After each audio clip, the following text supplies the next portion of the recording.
Selamat datang, saya Esti.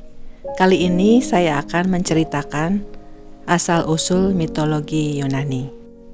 Banyak istilah yang dipakai sehari-hari saat ini berasal dari kisah-kisah yang ada dalam mitologi Yunani. Misalnya kata kronologi, yaitu alur waktu, berasal dari bahasa Yunani kronos yang artinya waktu, dan logos yang artinya buah pikiran atau ilmu. Kronos sendiri berasal dari nama Titan Kronos, sang dewa waktu. Kemudian ada istilah narsistik, kondisi di mana seseorang merasa dirinya lebih baik dibanding orang lain dan ingin dikagumi serta jadi pusat perhatian. Istilah tersebut berasal dari kisah Narkisus. Sudah pernah saya bahas di dalam video saya sebelumnya. Ada bidang ilmu geologi. Kata geologi berasal dari bahasa Yunani geos yang artinya bumi dan logos yang artinya ilmu. Geologi adalah ilmu yang mempelajari tentang kebumian. Sementara nama Gaia atau Gea adalah dewi bumi dalam mitologi Yunani. Nama tersebut terdiri dari kata Ge atau bumi dan Aya atau nenek. Karena dari Dewi Gaia lahir banyak dewa dan manusia dalam mitologi Yunani. Kemudian ada Iris atau Iris, selaput pelangi pada mata, diambil dari nama Dewi Pelangi, Iris. Iris juga nama sejenis bunga. Selanjutnya kita mengenal istilah galaksi Bima Sakti yang dalam bahasa Inggris disebut Milky Way atau jalan susu. Penamaan itu berasal dari kepercayaan orang Yunani bahwa pita cahaya samar di langit malam adalah air susu Dewi Hera. Masih banyak lagi istilah-istilah sehari-hari yang diambil dari kisah mitologi Yunani. Kisah para dewa dan pahlawan Yunani sudah berkembang sejak sebelum alfabet Yunani diciptakan. Mitologi Yunani berkembang terutama oleh para penyair melalui tradisi oral atau penyebaran dari mulut ke mulut. Para penyair menjaga mitos itu tetap hidup dengan menyanyikannya di depan banyak orang. Pendengarnya biasanya adalah para penguasa dan anak buah mereka. Ketika kemudian alfabet Yunani diciptakan, sekitar tahun 800 sebelum Masehi, mulailah kisah-kisah mitologi Yunani itu dicatat. Alfabet Yunani adalah alfabet tertua yang masih digunakan terus-menerus hingga saat ini. Ada dua penulis yang sangat berpengaruh.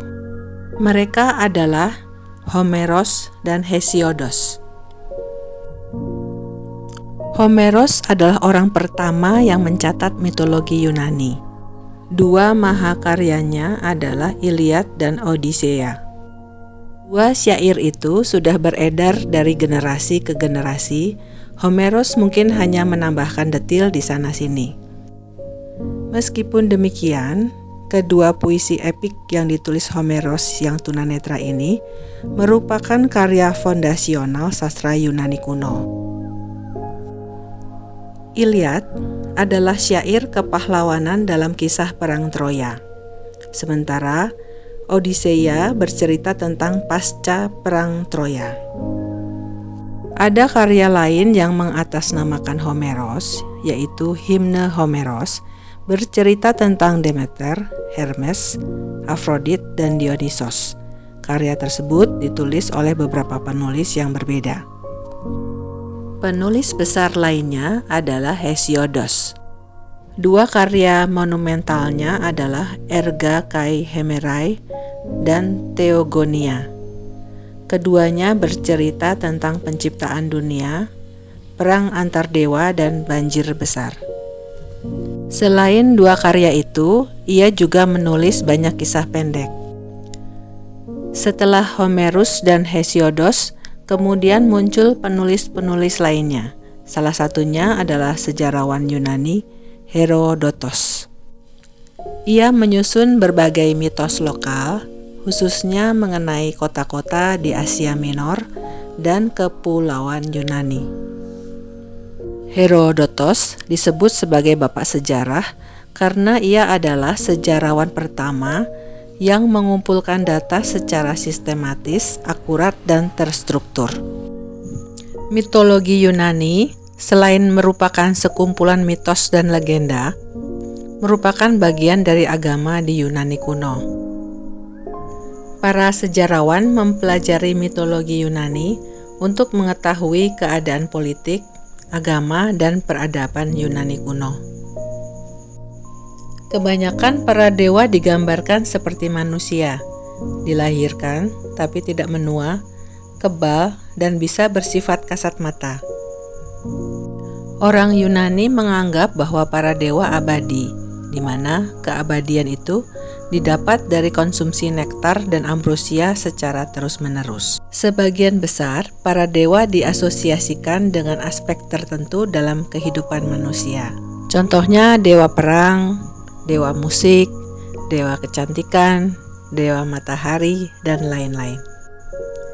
Dewa-dewi kadang membantu manusia, bahkan menjalin hubungan asmara dengan manusia dan menghasilkan anak setengah dewa atau demigod, dan kemudian menjadi tokoh-tokoh pahlawan. Mitologi yang diceritakan secara lisan dari generasi ke generasi secara eksplisit terlihat dari karya-karya seni seperti pada lukisan vas, serta benda-benda ritual untuk para dewa. Ada masa ketika para dewa dan manusia hidup bersama-sama. Cerita itu muncul dalam karya Ovidius, yaitu Metamorphoses. Publius Ovidius Naso adalah penyair Romawi. Masyarakat berbahasa Inggris mengenalnya dengan nama Ovid. Ada dua kelompok cerita di dalam Metamorphoses. Kelompok pertama mengenai hubungan asmara antara para dewa dengan manusia, dan kelompok kedua tentang hukuman. Seperti ketika Prometheus mencuri api dari para dewa, lalu ketika Tantalos mencuri nektar dan ambrosia dari meja Zeus. Metamorphoses adalah puisi yang sangat panjang, bercerita tentang penciptaan hingga kematian Julius Caesar. Kisah Daedalus dan Ikarus yang ditulis Ovidius adalah salah satu yang paling awal kita ketahui. Mitologi Yunani memiliki kemiripan dengan mitologi Romawi, terutama mengenai para dewa. Hal ini disebabkan karena mitologi Romawi memang diadaptasi dari mitologi Yunani. Terima kasih sudah menyimak cerita ini. Semoga bermanfaat.